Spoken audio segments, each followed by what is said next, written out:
वदिष्यामि घृतं वदिष्यामि सत्यं वदिष्यामि तन्मामवतु तद्वक्तारमवतु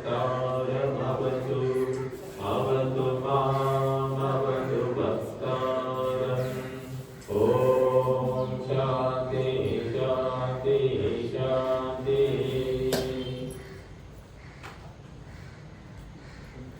ప్రియబంధులారా, శ్రావణ మాస ప్రచారం, వేద ప్రచారం ఇది ఒక పరంపర మనకు వస్తూ ఉంది.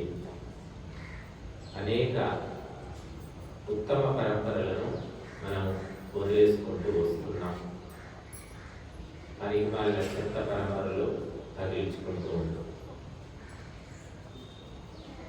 వేల లక్షల ఏళ్ల నుంచి మహర్షులు బోధించినటువంటి అనేక మంచి అలవాట్లు, పద్ధతులు, ఆచారాలు కూడా మనం వదిలేస్తూ ఉన్నాం. దానివల్ల అనేక రకాలైన నష్టాలు కూడా మనకు కలుగుతూ ఉన్నాయి. మరి శ్రావణ మాసం చాలా పవిత్రమైనది, ప్రశస్తమైనదని జనంలో ఒక విశ్వాసం ఉంది.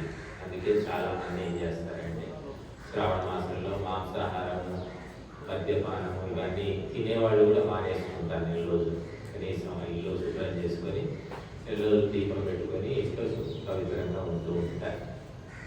దీనికి కారణం ఏమిటంటే ఈ శ్రావణ మాసంలో విశేషంగా వైదిక పరంపర, వైదిక కర్మలు, వైదిక ప్రచారం జరిగే పరంపర ఉంది. శ్రావణ మాసంలో విద్వాంసులు, పండితులు ఇంట్లోకి వస్తారు, బోధిస్తారు. కాబట్టి ఇంటిని శుద్ధిగా ఉంచుకునే ఆచారం మనకు ఉంది. ఈ మద్య మాంసాలన్నీ మనకు తర్వాత విదేశీయుల నుంచి అలవాటయ్యాయి. చాలా మందికి తెలియదు ఆ విషయం. మా తాత తండ్రులు తిన్నారు, మేము తింటున్నాం అనుకుంటున్నారు చాలా మంది. కానీ ఎప్పుడు ఈ పరంపర మొదలైందంటే మొట్టమొదలు విదేశీయులు ఎప్పుడు మన మీద దండయాత్రకు వచ్చారంటే 10వ శతాబ్దంలో పృథ్వీరాజ్ చౌహాన్, ఘోరీ మహమ్మద్ మొట్టమొదటి దండయాత్ర. అంతకుముందు మహమ్మద్ బిన్ ఖాసిం అనే అతను చేశాడు 7వ శతాబ్దం.